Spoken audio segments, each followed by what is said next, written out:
బెంగాల్‌లో ఒక కీలకమైనటువంటిది ఏది ఇప్పుడు ఎస్ఐఆర్ సిస్టమ్ అనేటటువంటిది ఆల్రెడీ బీహార్‌లో స్టార్ట్ చేశాక అక్కడ ఇతర దేశాల నుంచి వచ్చి పేర్లు మార్చుకున్నోళ్ళు దొరికారు.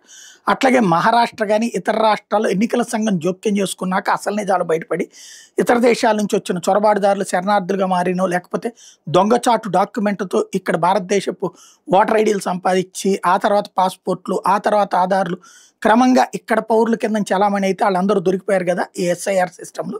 ఇప్పుడు అదే సిస్టమ్‌ని బెంగాల్‌లో నేను అమలు చెయ్యనివ్వను అంటున్నా సరే, తనకి అనుకూలమైన అధికారులను తీసుకొచ్చినా సరే, అక్కడ గూడా అమలు చేస్తారు. బట్ ఎంతమందిని దాస్తారో చూడాలి.